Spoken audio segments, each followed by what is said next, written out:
आप में से बहुत सारे स्टूडेंट्स के दोस्त कहते होंगे कि तुम्हारा तो अभी सिलेबस ही नहीं पूरा है, तुम तो CUET एग्जाम निकाल ही नहीं सकते। और आप भी कभी कभी सोचते होंगे कि यार मेरा तो अभी सिलेबस ही कंप्लीट नहीं है, पूरा सिलेबस ही मैंने कवर नहीं किया है, मेरा क्या ही CUET एग्जाम निकलेगा।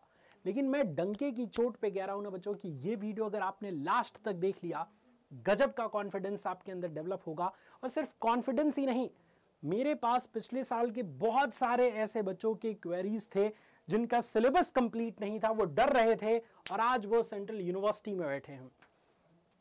तो बस एक तरीका आपको अपनानी है और वो तरीका समझ लिए बस आप, तो आप बाजी मार जाएंगे। और नहीं समझे तो सिलेबस चाहे कितना भी बार कंप्लीट क्यों ना कर लें, CUET एग्जाम नहीं निकल सकता। बहुत ज़्यादा लंबी वीडियो नहीं रखूंगा, बहुत छोटी सी वीडियो है, आइए झटपट समझ लेते हैं बात को। सबसे पहले कि जिस तरीके से हम फिजिक्स में अलग अलग टाइप पढ़ते हैं ना, जैसे अभी पढ़ रहे थे न्यूक्लियस के टाइप, है ना, समस्थानिक, संभारिक, समन्यूट्रॉनिक, इसी तरह से हमारे जो स्टूडेंट्स हैं ना, जो हमसे पढ़ते हैं साल भर से, वो भी 3 टाइप के होते हैं, है ना। कौन कौन से टाइप के सर? सबसे पहला, ये जरूरी है पहचानना, आप में से मैक्सिमम बच्चे देखेंगे वीडियो अपलोड होने के 4 घंटे बाद आप कमेंट देखिएगा, हर टाइप के स्टूडेंट मिलेंगे। और ईमानदारी से बच्चों सारे स्टूडेंट्स को लिखना है कमेंट सेक्शन में कि आप कौन से कैटेगरी के स्टूडेंट हैं। पहली कैटेगरी वे होती है जिन स्टूडेंट्स का 100% सिलेबस कवर हो चुका है। ऐसे सारे स्टूडेंट जिनका 100% सिलेबस कंप्लीट हो चुका है, वो सितंबर या अक्टूबर से अपनी तैयारी स्टार्ट कर चुके होंगे, या इससे भी पहले से अपनी तैयारी स्टार्ट कर चुके होंगे। दूसरे ऐसे सारे टाइप के स्टूडेंट आते हैं जिनकी आंखें जनवरी या दिसंबर में खुली होती हैं, उनका लगभग 70 या 80% सिलेबस कवर हो चुका है, वो दिसंबर या जनवरी से पढ़ाई कर रहे हैं। कुछ ऐसे भी नमूने होंगे हमारे जो अभी से जगे होंगे। अभी से कहने का मतलब ये कि मार्च या अप्रैल से जगे होंगे कि अब तो मैं CUET एग्जाम निकाल के रहूंगा। और ऐसा नहीं है कि वो नहीं निकाल पाते, कुछ ऐसे भी बच्चे होते हैं, ऐसे भी जो एग्जाम के सिर्फ 2 महीने पढ़ाई करके CUET एग्जाम निकाल देते हैं। रियलिस्टिक है ये समझिएगा बात मैं क्यों कह रहा हूं। ऐसे भी बहुत सारे स्टूडेंट होंगे तीसरे टाइप में जिनका सिलेबस अभी 0 से 20% तक कवर हुआ होगा, इसके अलावा नहीं हुआ होगा, और वो मार्च या अप्रैल से अपनी तैयारी स्टार्ट करते हो, है ना। ठीक है, अब समझने वाली बात यह है कि क्या सिलेक्शन इन्हीं बच्चों का होता है? तो ऐसी बात बिल्कुल नहीं है।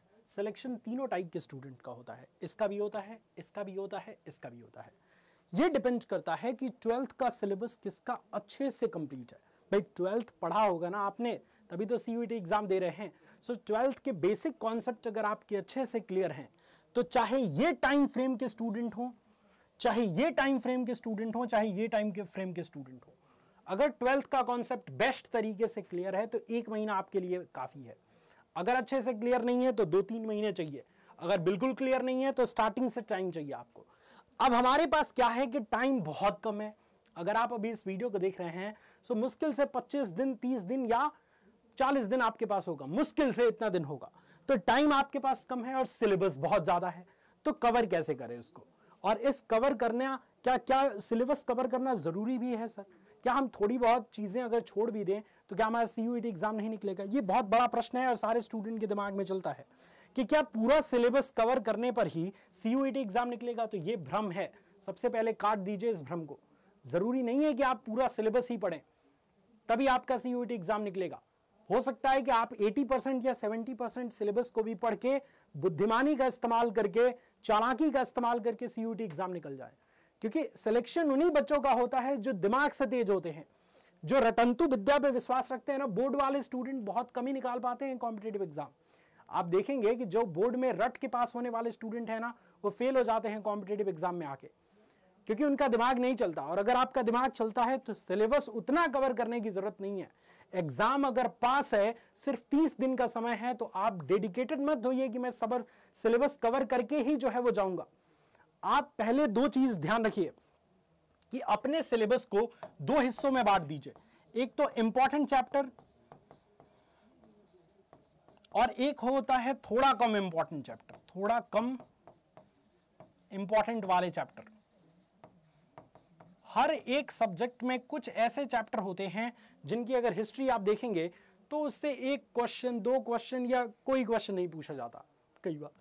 जैसे फिजिक्स की अगर हम बात करें तो संचार व्यवस्था है एक चैप्टर, या लॉजिक गेट है एक चैप्टर जिससे बहुत ज्यादा क्वेश्चंस नहीं बनते।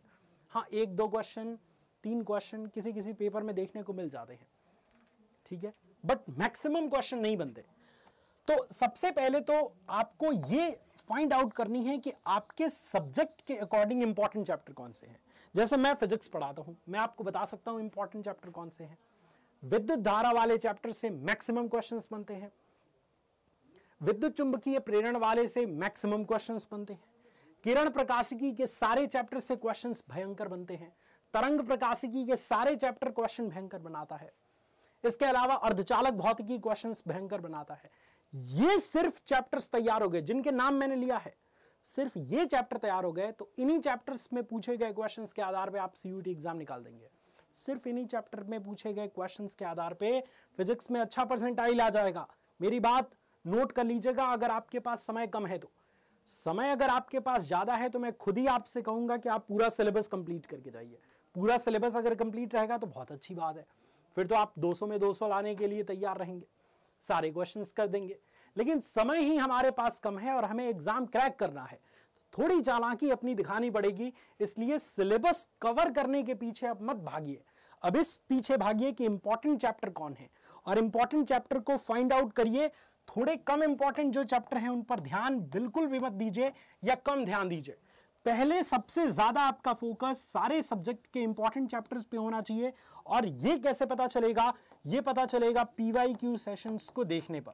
YouTube पे हमारी PYQ सेशन की सीरीज चल रही है, मेरी 5 एपिसोड हो चुका है, टोटल 50 से ऊपर क्वेश्चंस मैंने फिजिक्स के करा दिए हैं। जाइए देखिए कौन से चैप्टर से ज्यादा क्वेश्चंस पूछा है और बहुत बढ़िया तरीके से आपको पता चल जाएगा कि अच्छा ये चैप्टर तैयार करके हम अच्छा कर सकते हैं। उन चैप्टर पे मैक्सिमम फोकस डालिए, मैक्सिमम फोकस डालिए, बेहतरीन आपका रिजल्ट बनेगा। ये मेरे से लिख के ले लीजिए।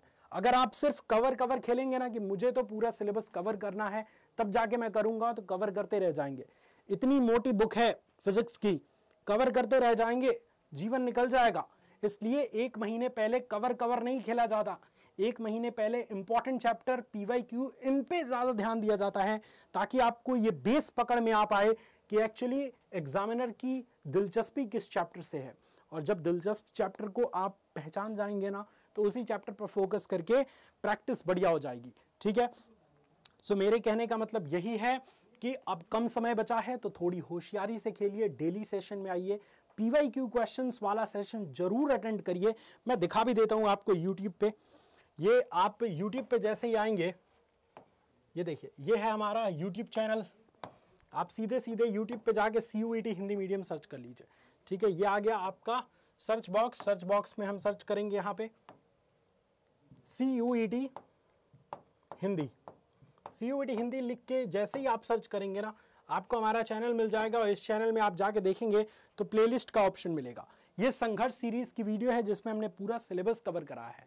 अगर आपको भी अभी भी लग रहा है कि नहीं सर हम तो सिलेबस कवर करेंगे, तो ये पूरा कवर कर लीजिए और नीचे की तरफ पूरा आएंगे ना तो आपको PYQ मिल जाएगा। ये देखिए, PYQ part 1, part 2, part 3, part 4, part 5, इस तरह से सारे PYQ को हम एकदम बेसिक लेवल से करा रहे हैं। और इससे आपको आइडिया लगेगा कि ये चैप्टर इंपॉर्टेंट है और उसके बाद आप कॉन्सेप्ट वाली क्लास में वो चैप्टर पकड़ के, जैसे किरण प्रकाशिकी स्टार्ट किया, इसके कॉन्सेप्ट पढ़ा, इसका क्वेश्चन आंसर किया, काम चल जाएगा। अगर फिर भी आपको डाउट है और लगता है कि नहीं सर हम तो पूरा प्रॉपर क्वेश्चन प्रैक्टिस करके मॉक टेस्ट लगा के पूरा बढ़िया से जाना चाहते हैं, तो आपको एक चीज मैं रिकमेंड करूंगा कि आप सभी स्टूडेंट फिर प्रतिज्ञा बैच में एनरोल हो जाइए। प्रतिज्ञा बैच क्या है सर? प्रतिज्ञा 2.0 बैच आया है जिसमें आपको प्रैक्टिस कराई जाएगी जम के एग्जाम के दिन तक, और साथ ही साथ आपको मॉक टेस्ट 5 मॉक टेस्ट कराया जाएगा, जिससे आपको लगेगा कि एग्जाम वाली फील आपको आ रही है। सो आपको करना क्या है, अड्डा 24/7 का ऐप इंस्टॉल कर लेना है, ऑल कोर्सेज पे चले जाना है, UG PG एंट्रेंस एग्जाम पे जाके CUET हिंदी मीडियम पे क्लिक करना है, हिंदी के स्टूडेंट है तो साइंस इन हिंदी पे चले जाना है। साइंस इन हिंदी पे जाके यहाँ पे देख सकते हैं प्रतिज्ञा 2.0 बैच आया है, इस पे क्लिक कर देंगे और यहाँ ध्यान देने वाली बात है, व्यू कोर्स पे क्लिक करेंगे, 1 मिनट पीछे हटेंगे और जैसे ही आप इस प्रतिज्ञा 2.0 बैच में आएंगे तो आपको यहाँ पे दिख जाएगा साइंस वाला, साइंस का बैच दिख गया। बाय नाउ पे क्लिक करेंगे, जो भी यहाँ कोड लगा है ईद 18 लगा है, 18% से डिस्काउंट दे रहा है, इसको हटाइए, हटा के यहाँ पे यूज करिए Y765 कोड की जगह पे यूज करना है ओनली Y765, आपको बहुत हैवी डिस्काउंट मिलेगा और आप ये बैच को बहुत अच्छे से परचेज कर सकते हैं। बाकी की चीजें आपको प्रतिज्ञा 2.0 बैच में आपको मिलती जाएंगी। तब तक अपना ख्याल रखिए। मुझे उम्मीद है ये सारी बातें समझ आई है। कवर अब मत खेलिए, अब सिर्फ इंपॉर्टेंट चैप्टर पे फोकस करिए, क्योंकि लास्ट के दिन ही निर्धारित करेंगे कि आपका सिलेक्शन होगा या नहीं। Thank you so much students for watching this video. जय हिंद।